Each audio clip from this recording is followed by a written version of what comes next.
Welcome to the Old Time Radio Westerns. I'm your host, Andrew Rhines, and I'm excited to bring you another episode absolutely free. This episode is just one of over 80 episodes we release monthly. Each one is meticulously digitally restored and stored in the cloud, which comes at a considerable expense. To help cover these costs, you might hear some advertisements throughout this episode. While we retain the original commercials for historical authenticity, you may encounter modern ads. We promise to keep these ads to a minimum and try to place them where you would have originally heard them when they aired. If you prefer an ad-free experience, you can support us by becoming a member on our Patreon page. Go to otrwesterns.com/donate. Again, that's otrwesterns.com/donate for more information. I want to emphasize that we're committed to providing this content to you for free, but also want to be transparent about the financial realities of producing these shows. As a reminder, if you're listening to this episode on a service you pay for, please know that they do not support this podcast in any way, and the ads will be in this episode. Now, let's get into this episode. This episode is going to be Challenge of the Yukon. Original air date is August 12th, 1951, and the title is Ambush in Bellary Flats. Hope you enjoy. Now, as howling winds echo across the snow-covered reaches of the wild Northwest, the Quaker Oats Company, makers of Quaker Puffed Wheat and Quaker Puffed Rice, the delicious cereal shot from guns, in cooperation with the Mutual Broadcasting System, present by special recording, Sergeant Preston of the Yukon. It's Yukon King, swiftest and strongest lead dog of the Northwest, breaking the trail for Sergeant Preston of the Northwest Mounted Police in his relentless pursuit of lawbreakers. And King, on you, Husky! Gold discovered in the Yukon. A stampede to the Klondike in the wild race for riches. Back to the days of the gold rush.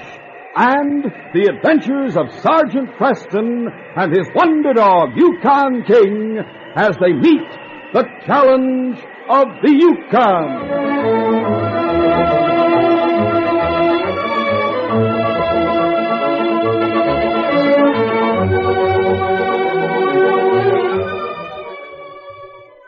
Our adventure will begin in just a moment.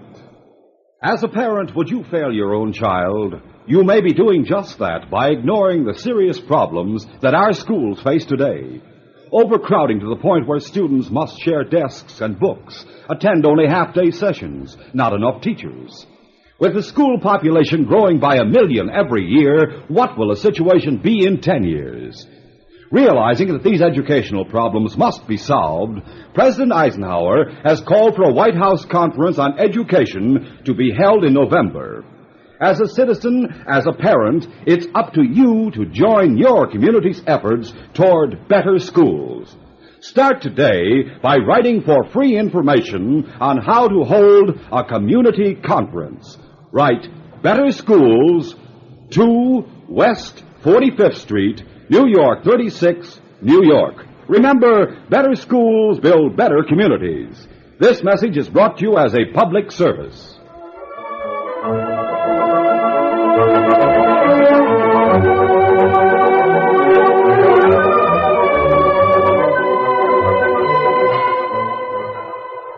Corporal Bill Buckland of the Northwest Mounted Police traveled on snowshoes through desolate country miles from the settlement of Bellary Flats. The corporal was on the trail of Cub West and the 5 killers traveling with him. Buckland was closer than he realized to the man he sought. Here he comes. Get ready. All right. Buckland didn't know that they had doubled back in their tracks and were watching his approach from behind a formation of boulders. And then, when he was within rifle range... That got him, boys.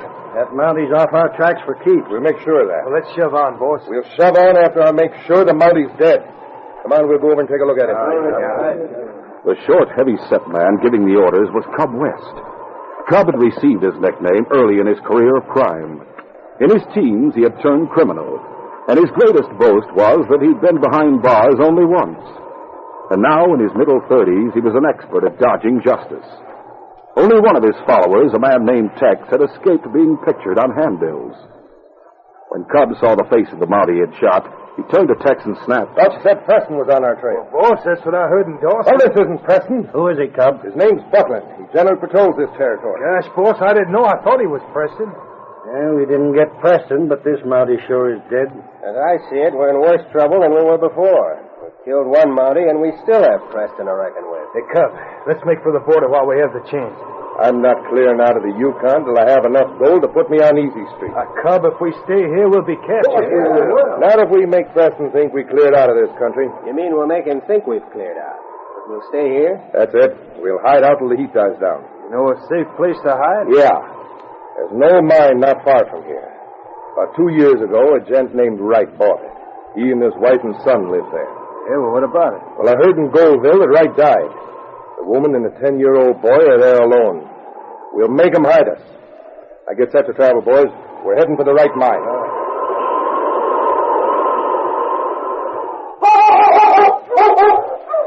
Nearly an hour after Buckland had been shot, Yukon King led Sergeant Preston and the Mountie's team of Huskies toward Bellary Flats. The sergeant was accompanied by a young American named Ed Wright. Sergeant, how far from the flats are we? I don't know, Ed. I've never been in this part of the country. How do you know we're going in the right direction? According to my information, this trail should take us to your brother's place. I'll be mighty glad to get there. I'm anxious to see young Johnny. He was only 4 when his dad brought him to the Yukon. How old is he now? Nearly 10. Poor little kid. Tough for a boy his age to lose his dad.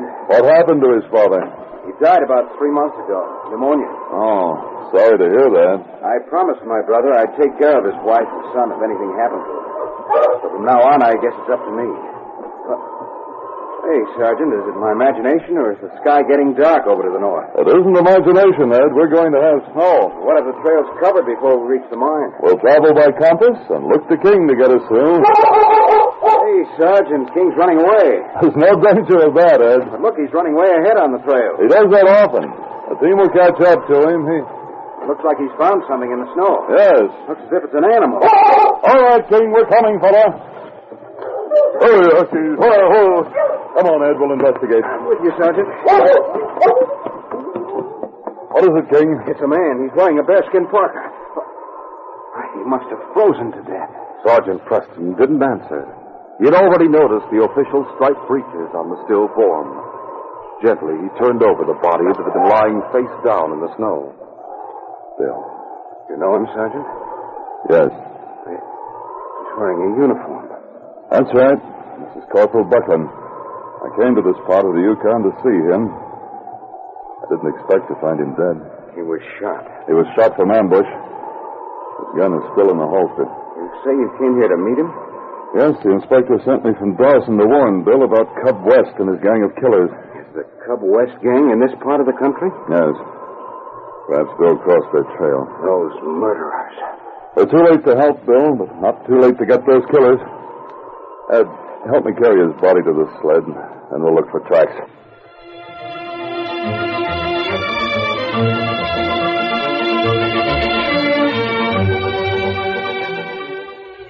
We'll continue our adventure in just a moment.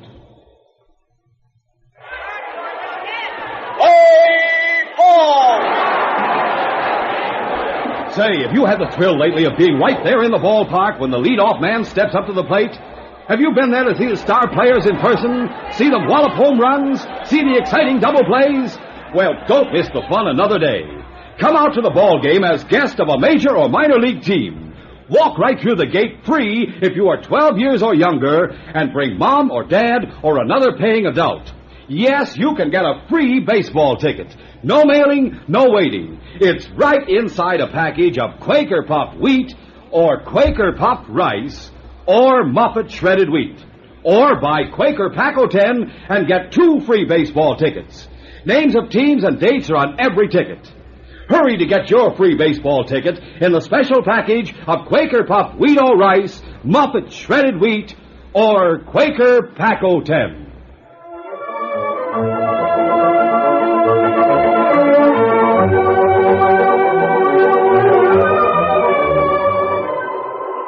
Now to continue.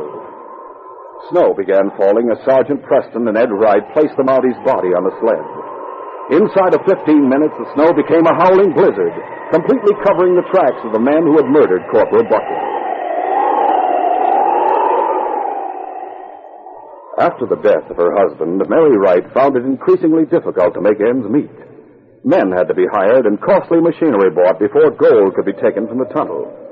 With barely enough food for herself and Johnny, Mary had no hope of operating the mine. She and Johnny were finishing a light meal in their cabin as the storm raged outside. Oh, gosh, it's nice to be indoors. I hate to be out in the storm. Someone has to go out to feed the dog. I wish you'd do it for me tonight, Johnny. But, Mom... Take some of the dried fish in the woodshed. Right. Oh, son, you're still afraid of dogs. I hoped you'd change. Mom, I've tried to like dogs. Honest, Let's talk it over, Johnny, and see if we can't settle it before Uncle Ed gets here. You wouldn't want him to know you're afraid of dogs, would you? No, but... All right, then. Now, what is it that makes you afraid?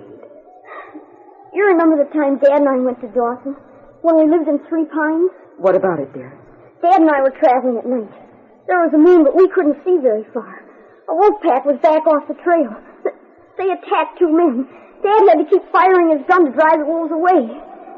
Those wolves had killed the men, Mom. Yes, Dad told me about it when you came home. In the moonlight, those wolves looked just like dogs. I can't help thinking of those men every time I get near a dog. But there's a big difference between a dog and a wolf. A dog is a friend. Not to me, he isn't. I don't like dogs. Wouldn't you like to overcome your fear? Well, yes, but... Taking food to the dogs is a good way to start. All right, Mom. I'll try. Good for you, Johnny. I'll put the fish in a basket. You just throw it to the dog. Mary Wright stood by the open door of the woodshed, watching Johnny as he walked toward the dog run. With a strong wind at his back, Johnny felt as if he were being driven toward the thing he feared. If I just stay there, lying down in the snow, I'll throw the fish at him. I won't have to get close. But the hungry dogs smelled the dried fish. They stood up, anticipating the food they knew was theirs. Oh, golly. Oh, I'm coming. With each step, Johnny's terror mounted. His heart pounded in his ears, his hands became numb, and his knees shook. The dogs crowded toward him eagerly, but Johnny would stop in his tracks.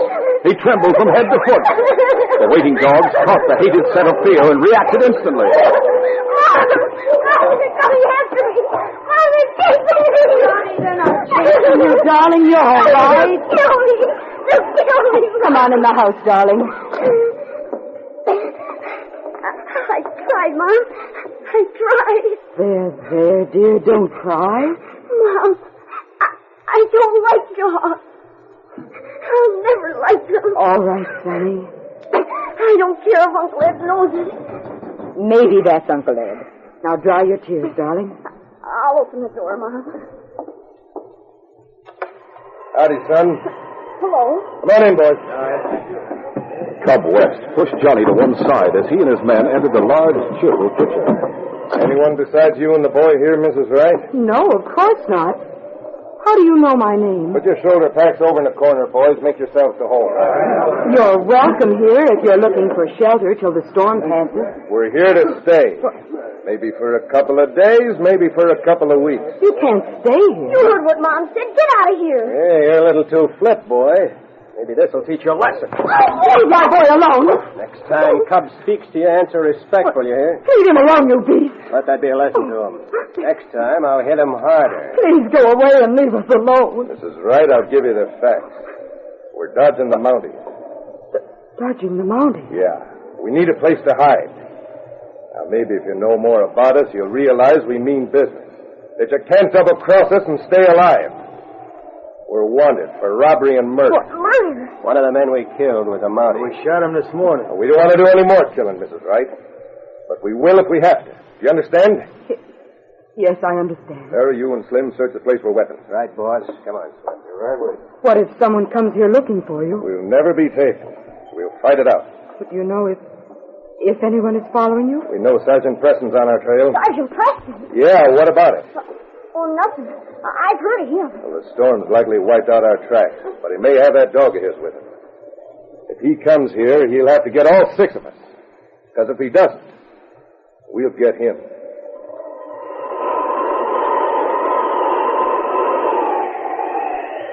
Meanwhile, Johnny's uncle had found it nearly impossible to withstand the punishment of the stinging wind and blinding snowstorm. A tenderfoot fresh from the States, Ed Wright wasn't used to the hardships of the Yukon. After struggling to keep pace with Sergeant Preston, he had finally asked the Mountie to seek shelter. Preston had snooped snow from a giant drift. Into the icy cavern, he carried the body of Bill Buckland. And then, while King lay at his master's feet and the rest of the team curled up outside, the two men waited for the storm to subside. Sorry, I had to slow you down, Sergeant. That's all right, Ed. Takes an experienced traveler to make his way through Yukon storms. You'll get used to this weather. I never thought I'd find the inside of a snowdrift cozy. When you're caught in open country, a hollowed-out drift makes a fine shelter. Too bad the snow has covered the tracks of the men who murdered your friend. At least we know there were tracks of 6 men at the scene of the ambush. How far would Cub West and his killers have to travel to get out of the territory? A couple of 100 miles. Oh, if I'd killed a Mountie, I couldn't get out of the Yukon fast enough. He might do that. You don't sound convinced. Before I left Dawson, I studied the file of information on Cub West. What'd you find? I found he's escaped capture all these years by doing the unexpected. Well, where are you going? I think the storm's over. I'll go outside and look around. How is it? Still snowing, but the storm's over. Then we'll be able to go on. Hey, the trail's covered. Where do we go from here? Your brother's cabin's due north of here. Come on, King. Let the dogs up, boy. I'll call at the cabin, then King and I'll be on our way. It was late afternoon. Cub West and his gang had made themselves at home in Mary Wright's cabin. Johnny was bringing in a supply of wood from the shed behind the house when the man named Farrell said, Cub, come over here to the window. Yeah, what is it, Phil? Yeah, it looks like someone's coming. Yeah, 2 men and a dog team. There's a free lead running ahead of those huskies. I saw him, boss. Hey, boys, one of those men is Sergeant Preston. Let me see. When he walks in, all 6 of us will have the drop out. And the boy here will open the door for him. You kill him if he comes inside. I won't open the door. Now, be sensible, Johnny. You wouldn't want to stop a bullet, would you? They're coming mighty close, boss. Come here, Johnny. Cub West and the men with him were trying to watch the Mountie's progress without getting too close to the windows. Johnny left his mother's side and started toward Cub West. But as the boy passed the door leading to the woodshed, he rushed toward him. Hey, what the... Johnny snatched the door open and slammed it quickly as he rushed from the house to the outside. He kept close to the house so the outlaws couldn't see him. And as he ran, he shouted, Help! Help! Cub West gang! Help! Preston heard the warning. He swung his team to the protection of large boulders that had been placed to form a fence and windbreak around the cabin. The Mountie ducked low and shouted to Ed Wright. Ed, hit the ground. But Ed Wright was too slow. The outlaws opened fire from the windows of the cabin. Just then, Johnny, coming from the opposite direction, reached the shelter of the huge boulders. He hurried to Sergeant Preston's side. Thanks for the warning, son. They're inside the house, Sergeant Preston. Cub West and his whole gang. We nearly walked into a trap. Ed, are you all right? They hit me. I'll look at the wound. They're still shooting. Don't worry, they can't hit us as long as we stay behind these boulders. But they might get out of the house without us seeing them. King will warn us if they try that. How bad is the wound, Sergeant? The flesh wound, Ed. I'll do what I can for it. As for you, young fellow, I have a spare parka and mittens on my sled. You'd better put them on. Yes, sir. A couple of furs are too big for you, but at least you'll be warm. Here, son. Thanks a lot. Are you Johnny Wright? Yeah, but how did you know? Your uncle told me about you. My uncle? I'm your uncle, Johnny. Oh, golly. Mom and I knew you were coming, but we didn't know you'd be coming with Sergeant Preston. Oh, gosh. Mom's still inside with those crooks. The dirty killers. Steady, Ed. I have some bandage here. I'll put a dressing on that wound. Oh, Sergeant Preston, you just gotta get those outlaws. They told Mom and me they already killed one Mountie, and they want to kill you, too.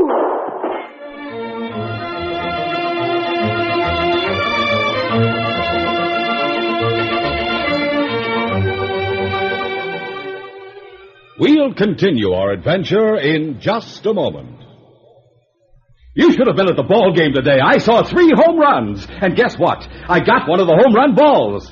Fellas and girls, why don't you get a free baseball ticket? It's easy. Come out to the ball game as guest of a major or minor league team. Your free ticket is waiting for you right now inside packages of Quaker Puffed Wheat, Quaker Puffed Rice, Muffet Shredded Wheat, and Quaker Pack-O-Ten, which has 2 free baseball tickets. Yes, if you are 12 years or younger, just bring Mom or Dad or another paying adult and see wonderful major or minor league baseball games free. Names of teams and dates are on every ticket. Get as many free tickets as you want. No mailing, no waiting. When Mom buys breakfast cereal, just be sure she gets the kind with a free baseball ticket inside. That's Quaker Puffed wheat and rice and Muffet shredded wheat. You get 2 free baseball tickets inside Quaker Pack-O-10. So don't miss out another day. See the star players wallop those home runs.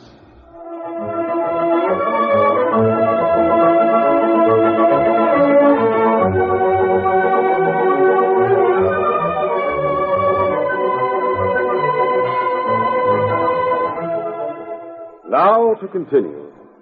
Inside the Wright cabin, Cub West raged at the turn of events that had upset his plan. The Mounties safe behind those boulders out there. Yeah, but we haven't trapped, Cub. And he has us trapped.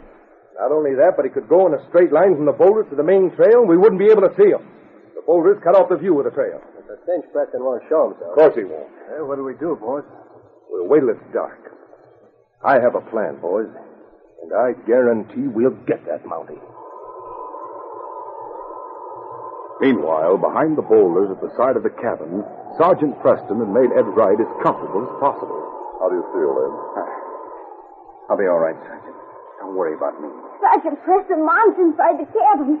Those crooks might kill her. We'll try to get Cub West and his gang before they hurt your mother, Johnny. Well, how will you do that? Well, you'll have to go to town and get help. That's our only chance, Johnny. Well, I'll run all the way to town. Well, that isn't necessary. You'll ride my sled. But I can't handle a dog team. King will handle the dog. You tell King where to go. He'll do the rest. I can't do it. I'll go on foot, Sergeant Preston. The snow's too deep, Johnny. You couldn't break trail through it. We have to close in on that gang before dark. That's right, Johnny. It'll be dark in about 3 hours. After it's dark, those crooks might be able to escape. I can use a gun. I could stay here and Uncle Ed could go. He's been wounded, Johnny. He can't travel. Couldn't King go alone? I've heard that he's gone for help before. Only when he knew where to go. He's never been in this part of the country. He doesn't know anyone in town. Johnny, what's wrong? Sergeant Preston, I'm afraid of dogs. I try not to be, but I can't help it. Please let me try to go to town on foot. Here, King. Johnny, this is King. King knew from Sergeant Preston's manner that Johnny was a friend. But as he stood close to his master, the great dog sensed Johnny's fear. King wanted to be friends with the boy, and he tried to tell him so. King, this is Johnny. Oh, gosh. Now, don't be frightened, Johnny. He's just saying hello. Coming close to me. He won't hurt you. The great dog moved close to the boy and nuzzled the small hand encased in the large mitten.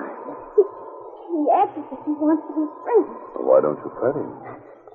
Will he let me do that? Try it and see.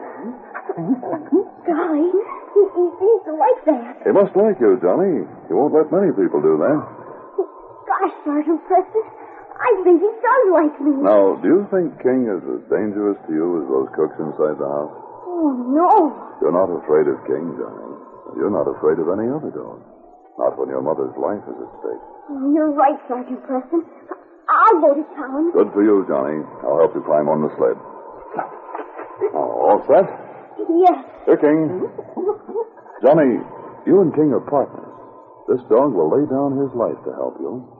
He's your friend. He's going to help you save your mother. I'm not afraid. Fine, son. Now, you give King the orders. Tell him where to go. I remember how my dad used to drive our team. I'll be able to do it. Try to bring help before dark. And, Johnny, keep these boulders between you and the house so the outlaws won't see you.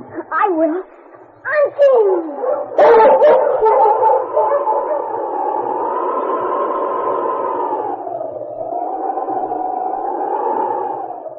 An hour passed, and then another. From time to time, a gun barked as one of the outlaws tried to leave the cabin. Then the gathering darkness made it difficult for Sergeant Preston to watch the house. In the kitchen, Cub West pulled one of Mary Wright's skirts over his own clothing and placed a shawl over his head. Harold, we go out the front door. With me dressed in this skirt and shawl, the Mountie will hold his fire, because he'll think I'm Mrs. Wright. That's a slick idea, Cub. I'll have my gun beneath the shawl. As soon as I get close to Preston, I'll open fire. When the rest of you hear the gunplay, rush it. Now open the door, Pharaoh. Call out to the Mountie. Right. Preston, hold your fire! I'm bringing Mrs. Wright out with me! All right. Keep your hands up and walk slowly. Let's go, boy. Light from the open door silhouetted the two figures leaving the cabin. When Ed Wright saw the short, heavy-set figure in the woman's skirt, he called out, Sergeant Preston, it's a trick. That's not Mary. "Farrell, open fire!" Cub West and Farrell dropped to the ground. Hearing the gunplay, the rest of the gang rushed from the house, firing as they came. We'll arrest them. Come on, boys. Boss, listen, there's someone coming. Press must have sent for help.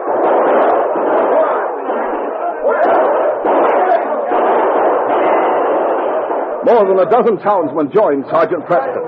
In the battle that followed, Cub West and his gang of killers were completely outnumbered. Those who hadn't been wounded realized the hopelessness of continuing the fight. I quit. I give up. Don't shoot. I've had enough. My shoulder, I'm hit. I'm dying. What about the rest of your gang? My left arm's busted, Preston. But as long as I can use the other one, I'll get it. No! Is that a Sergeant Preston? Oh, both of your arms are broken, Cub. Any of the rest of you want gunplay? Looks like Cub West and his gang are through, Sergeant Preston. Thanks to Johnny and King. Is his mom all right? There's your answer, Johnny. She's coming from the house right now. Johnny! Johnny! Where's my phone? Right here, Mom. I'm all right. Oh, thank heaven. Mom, look who's here. Hello, Mary. Ed, when did you get here? He was with Sergeant Preston all the time. Sergeant Preston, I've disarmed these killers. Now what are you going to do with them? We'll take them into the house, bandage their wounds, handcuff them, and take them to town.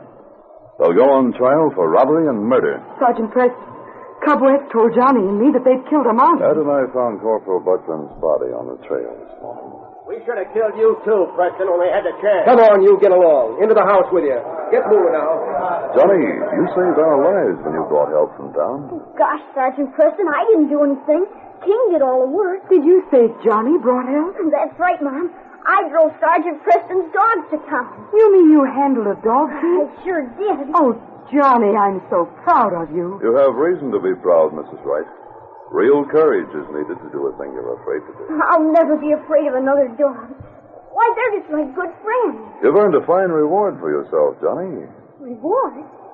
For what? For the capture of Cub West and his gang. You'll get about $3,000. $3,000? Oh, golly, Mom. That's enough to start operating the mine. Sergeant Preston, the boys from town have those killers lined up and ready for handcuffs. That's our job, isn't it, King? Yes, fella, it'll be a real pleasure to jail Buckland's murderers. Then we'll report to the inspector that this case is closed.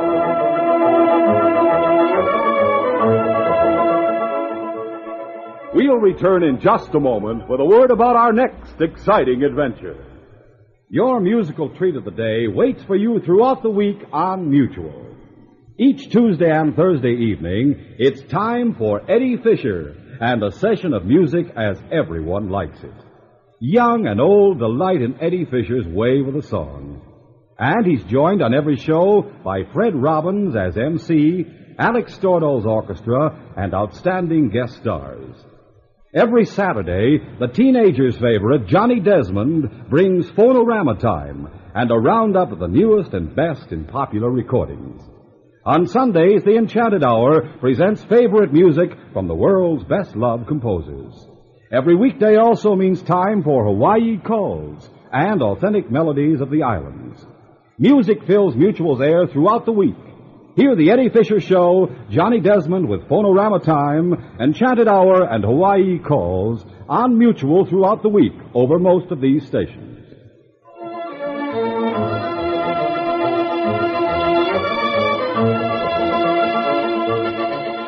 Sergeant Preston alone must face a tribe of hostile Indians. And worse than the Indians, the renegades who have incited their uprising. For these ruthless men are gambling for $1 million in gold, and their greed may drive them on to murder.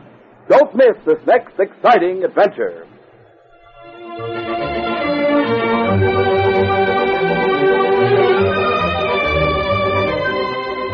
These Sergeant Preston of the Yukon adventures are brought to you every Monday through Friday at this time by the Quaker Oats Company, makers of Quaker Puff Wheat and Quaker Puff Rice, the delicious cereals shot from guns. By special recording in cooperation with the Mutual Broadcasting System.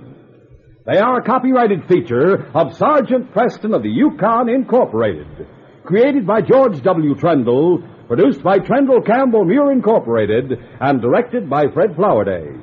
The part of Sergeant Preston is played by Paul Sutton.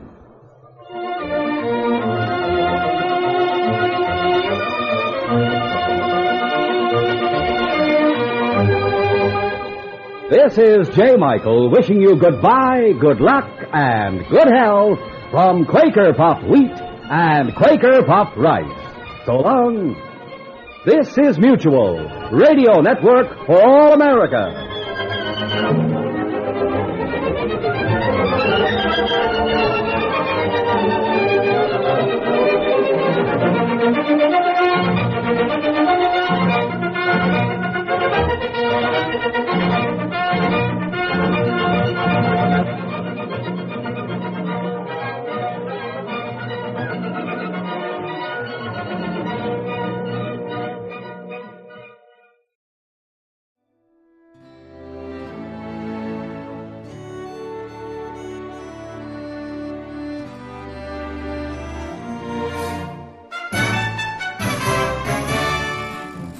This has been a presentation of OTRWesterns.com, and we hope you enjoyed. Please take some time to like and rate our shows in your favorite podcast application. Follow us on Facebook by going to OTRWesterns.com/Facebook. Subscribe to our YouTube channel by going to OTRWesterns.com/YouTube.